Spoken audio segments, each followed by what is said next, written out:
하나님의 인격.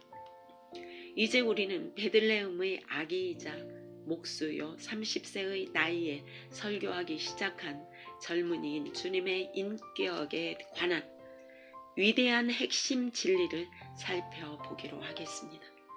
그는 누구인가요? 세례 요한은 2명의 제자들에게 예수님을 가리켜 보라, 세상 죄를 지고 가는 하나님의 어린 양이로다 라고 말함으로써 그 질문에 대해 대답했습니다.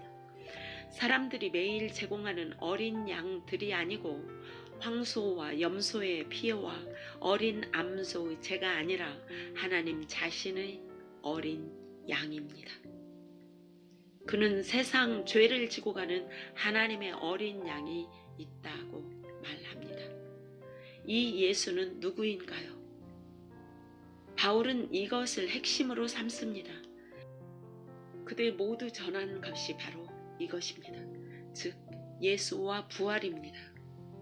육신으로는 다윗의 후손으로 태어났으나 성결의 영으로는 죽은 자 가운데서 다시 살아나사 권능을 받은 하나님의 아들로 인정되었다. 이 사람은 누구입니까?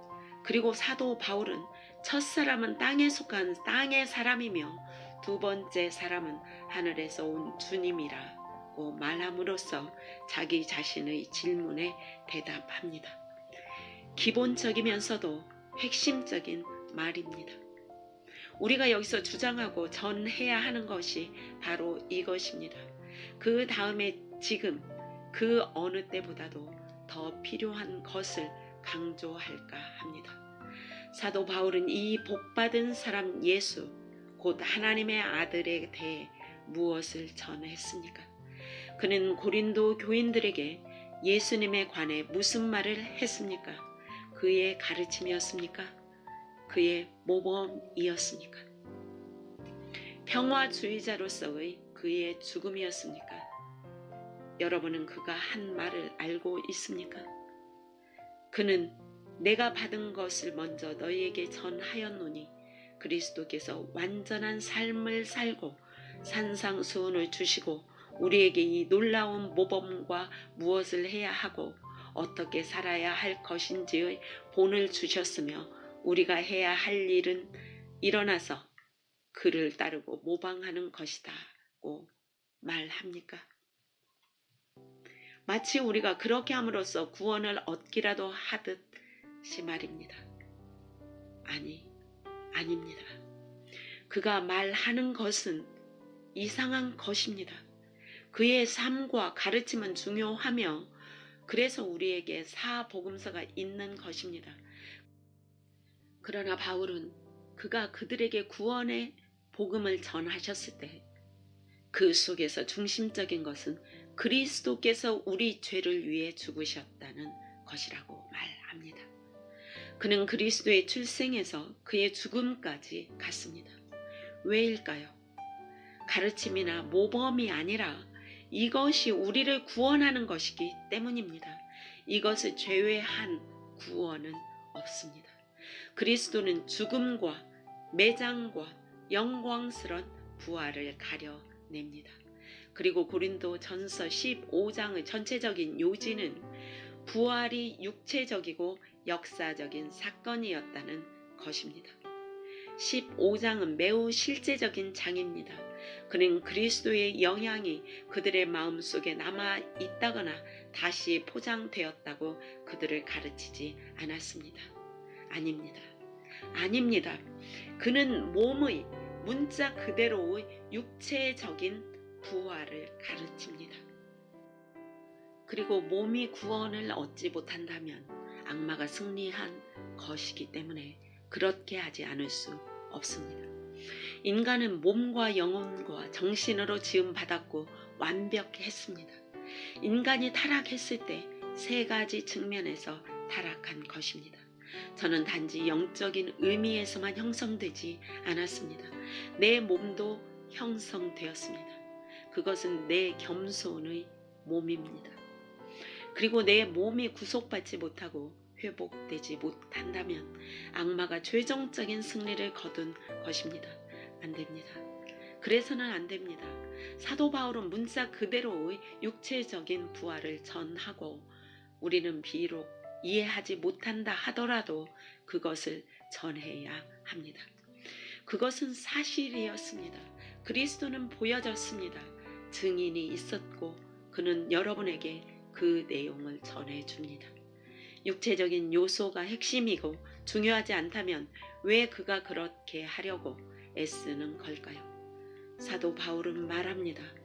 이것은 내가 너희에게 전한 것이니 이것은 첫 번째 것, 중심적인 것이었습니다. 갈라디아 교인들에게 바울은 다음과 같이 기술했습니다. 내가 십자가에 달린 그리스도를 너희에게 알리겠다. 그는 우리 죄를 대신해서 죽으시고 장사되었다가 다시 살아나신 그리스도를 전하면서 우리 죄를 대신해서 라는 포스터를 붙이면서 돌아다니는 사람과 같았습니다. 대속에 대해 명심하십시오. 대속이란 복음적인 명제입니다. 무엇을 대신해서 라는 말은 형벌적인 대리를 표시합니다. 그는 나무 위에서 자신의 몸으로 내 죄를 담당하셨다. 하나님은 그에게 우리 모두의 허물을 지우셨다. 이사야는 성경에서 그 말을 했고 그런 일이 일어났습니다. 그는 죄를 알지 못하시는 그리스도를 우리를 대신해서 죄로 삼으셨습니다. 그 안에서 우리가 하나님의 의가 되도록 사도 바울은 그들에게 고대 역사에 근거한 완전한 메시지의 이 위대한 사실들을 전했습니다. 그는 사실을 진술했을 뿐만 아니라 그 사실에 의미도 부여했습니다. 그것은 본질적으로 복음주의적인 설교입니다. 그러나 우리는 여기에 머물러서는 안 됩니다. 사도 바울이 이 장에서 우리에게 상기시키는 궁극적인 것을 기억합시다.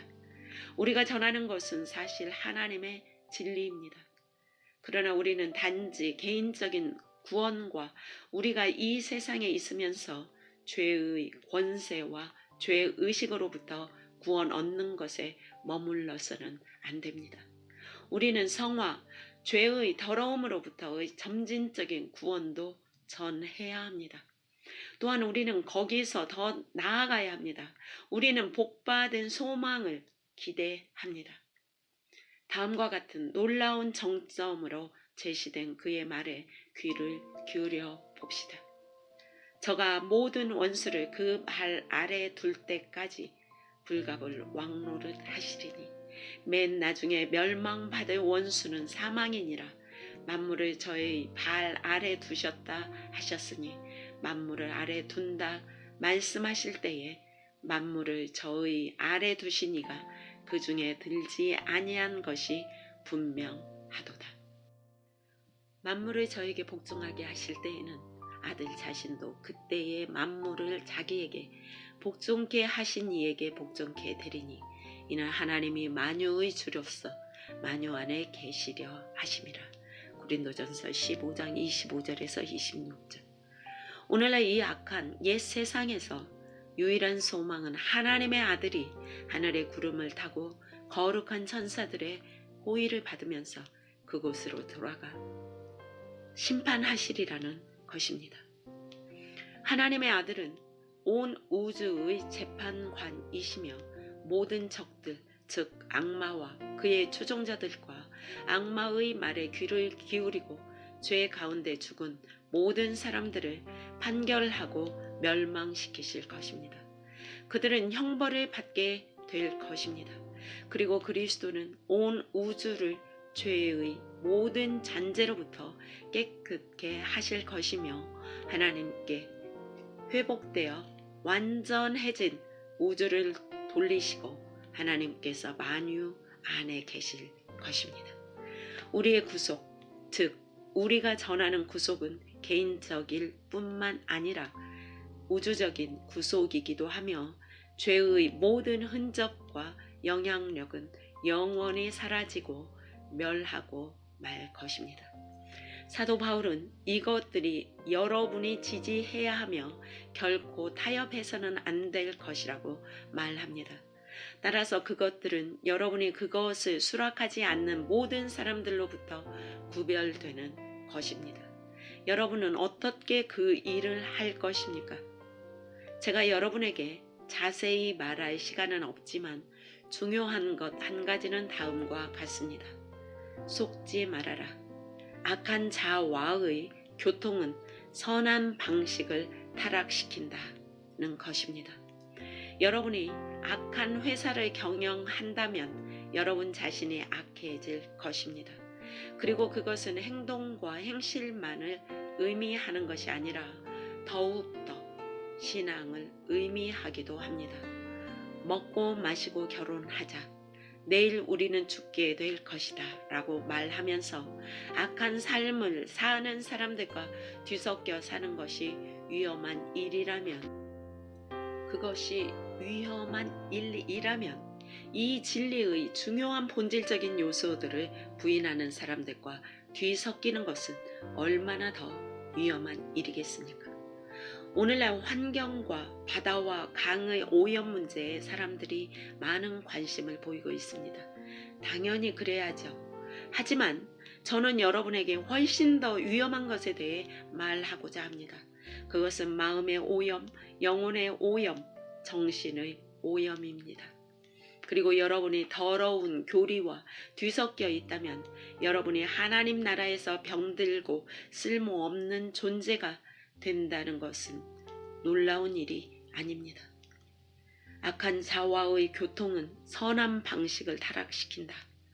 바울은 자신의 위치를 고수하라고 말합니다. 어떻게 자기 위치를 고수할 수 있을까요? 악한 자와의 교통을 피하십시오.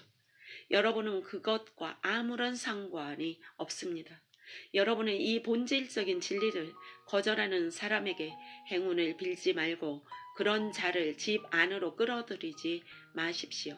그 밖에 여러분이 해야 할 일은 무엇일까요? 그는 다음 장에서 우리에게 깨어 믿음에 굳게 서라고 말합니다. 여러분은 깨어 있습니까? 여러분은 안으로 들어오고 있는 교묘한 세력을 알고 있습니까? 깨십시오. 우리 주님은 이 명령을 남기셨습니다. 사도 바울은 깨어 믿음에 굳게 서라고 말합니다. 다른 어떤 것에도 굴복하지 마십시오. 믿음 안에 굳게 서십시오. 남자답게 강건해지십시오. 여러분에게는 그것이 필요합니다. 여러분은 교묘하게 박해당하고 비웃음 당하고 조롱당하고 공격당할 것입니다. 남자답게 강건해지십시오.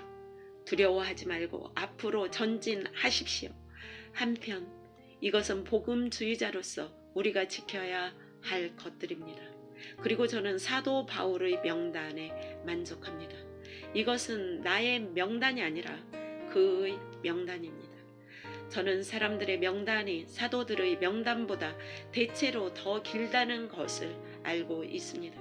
여러분이 분열을 야기시키는 것들을 덧붙이지 않도록 조심하고 또 조심하십시오. 이것은 첫 번째 것, 가장 중요한 것이라고 바울은 말합니다. 이것은 여러분이 지켜야 하는 것입니다. 복음주의자들 사이의 차이점들. 그러면 우리가 복음주의자로서 구별되는 것들은 어떤가요? 저는 사도 바울이 제시한 대답을 여러분에게 알려줄 수 있습니다. 그의 대답은 8장에 있습니다. 그러므로 만일 식물이 내 형제를 실족해 하면 나는 영원히 고기를 먹지 아니하여 내 형제를 실족지 않게 하리라. 고린도전서 8장 13절. 다시 귀를 기울여 봅시다. 그러면 내 지식으로 그 약한 자가 멸망하나니 그는 그리스도께서 위하여 죽으신 형제라. 어느 특별한 교리에 대해 여기 여러분과 의견이 일치하지 않는 사람들이 있습니다. 여러분은 무엇을 할 계획입니까? 저는 여러분에게 제가 하고자 하는 것에 대해 말할 것입니다. 그 사람이 내 형제임을 확신한다면 전 그를 참고 받아들일 것입니다. 저는 그로부터 분리되지 않을 것입니다. 우리를 하나로 만들어주는 것은 우리가 같은 혈통, 같은 정신을 가지고 태어났다는 것입니다. 우리는 같은 성령에 의해 같은 가족으로 다시 태어났습니다. 그런 사람이 내 형제입니다. 저는 그의 지적 능력이 저보다 못하다고 믿기 때문에 그로부터 분리되지는 않을 것입니다. 그를 지적으로 열등하다고 생각한다면 저는 그를 참고 견딜 뿐만 아니라 저보다 더 지적인 사람에게 주었던 것보다 더 많은 시간을 그에게 줄 준비가 되어 있습니다. 여러분, 가정에 이해를 잘 못하는 형제가 있다면 여러분은 그를 쫓아내겠습니까? 여러분은 그와 이야기하기를 거절합니까? 여러분은 그와 협력하기를 거절합니까? 물론 그렇지 않습니다. 복음주의적인 사람들이여, 형제애가 우선합니다. 그것이 지적인 이해를 능가합니다. 고린도 교인들이 악하게 분열되었던 것은 그들이 그것을 놓쳐버렸기 때문입니다. 이 사람이 그리스도께서 위하여 죽으신 내 형제라면, 그도 나처럼 다시 태어났다면 나는 그와 분리되기를 거부해야 합니다. 저는 그가 매우 잘못을 저질렀다고 생각할 수도 있습니다. 저는 종종 그렇게 생각해 왔으며 우리는 종종 서로에 대해 그렇게 생각하지만 저는 그로부터 분리되지 않을 것입니다. 저는 그로부터 분열되거나 그를 쫓아 버리지 않을 것입니다. 그가 저보다 지식이 부족하다면 저는 그를 가르치고 그를 교육하려고 해야 합니다. 왜냐하면 그는 제 형제이기 때문입니다. 제 형제가 아닌 사람이 거듭날 때까지 제게는 희망이 없습니다. 저는 그에게 전할 한 가지 것만 갖고 있습니다. 그가 하나님의 진노 아래 있는 죄인이며 그가 회개하지 않으면 영벌을 받게 된다는 것입니다. 그러나 저는 형제에게서 분리되지 않습니다. 이것이 제 첫 번째 규범입니다. 제 두 번째 원리는 사도 바울이 다음에 제시하는 것입니다. 사람들은 제게 그들이 양심적인 이유에서 자신들의 견해를 지닌다고 말합니다. 그들은 이렇게 말합니다. 나는 내 양심에 순종해야 해. 당신은 내게 예언이나 세례나 거룩함 등등의 문제들에 있어서 나와 일치하지 않는 이런 견해들을 용납하라고 요구해서는 안 된다. 이것은 내게 양심의 문제다. 여러분도 그런 말을 하십니까? 그러면 여러분은 고린도 교인과 같습니다. 그들이 고린도 교회에서 말하고 있는 것이 바로 이것, 내 양심입니다. 바울이 그들에게 양심은 너희 소유가 아니며 다른 사람의 소유도 아니라고 말한다는 것을 기억하십시오. 바울은 난 이 고기를 먹을 권리를 가졌다. 나는 이것을 알기에 충분히 깨어있지만 고기가 내 형제를 화나게 한다면 나는 내 형제를 화나게 하지 않기 위해 이 세상에 있는 동안 먹지 않을 것이다 고 말합니다. 복음주의 친구 여러분, 나는 내 목회적인 삶 대부분을 교리와 이해의 중요성을 위해 싸워왔습니다. 그러나 여러분이 교리에 대한 이해를 그리스도께서 위하여 죽으신 약한 형제를 화나게 하는 원인으로 삼고자 한다면 여러분이 여러분 자신의 양심을 앞세우고 그의 양심을 전혀 고려하지 않는다면 여러분은 아주 비성경적이며 비영적이고 비기독교적입니다. 형제 여러분, 조심합시다. 우리가 중심에 놓고 있는 테스트는 우리 주님과의 복받은 관계에 대한 테스트입니다. 우리는 형제입니다. 가족은 이상한 혼합체이지만 우리는 가족, 하나님의 가족입니다. 우리는 다르지만 우리는 모두 형제들입니다. 우리는 우리 안에 똑같은 삶을 지니고 있습니다. 우리는 모든 하나님의 본성을 지닌 자들입니다. 우리는 위에서부터 성령으로 태어났습니다. 우리는 하나입니다. 우리는 모두 천국으로 갈 것입니다. 함께 거기로 행진하고 서로의 짐을 짊어져서 그리스도의 법을 완성합시다. 양심은 당신 자신의 것일 뿐만 아니라 다른 사람의 것이기도 합니다. 바꾸어 말하면 사도 바울이 중심에 놓은 것들을 중심에 놓읍시다. 흔들리지 않고 수정이나 절충에 대해 전혀 의심하지 않고 그 위에 굳게 서십시오. 죽기까지 그 위에 서십시오. 그러나 여러분이 분열의 죄를 짓게 되거나 그리스도께서 위하여 죽으신 사랑하는 형제를 화나게 하는 일이 없도록 여러분이 붙잡고 있는 것에 대해 신중을 기하십시오.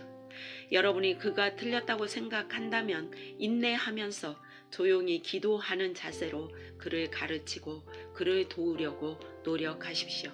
그리고 여러분이 여러분 자신의 양심을 소중히 여기고 늘 그것에 순종하려고 한다면 그도 양심을 지녔으며 그의 양심을 화나게 해서는 안 된다는 것을 명심하십시오. 서로 사랑합시다. 서로 견디고 중심적인 것, 첫 번째 것을 담대히 용감하게 그리고 흔들림 없이 함께 붙잡으십시다. 여러분, 제가 보기에 오늘날의 우리에게 주는 사도 바울의 명령이 있습니다. 우리 대부분은 우리가 마땅히 지녀야 하는 것으로부터 분리되었습니다. 그러나 하나님은 우리가 우리와 함께 그리스도께서 위하여 죽으신 사람들이므로 우리가 영원한 영광에 함께 동참할 것으로 기대하는 분리된 형제들에 대항하는 것을 금하십니다. 아멘.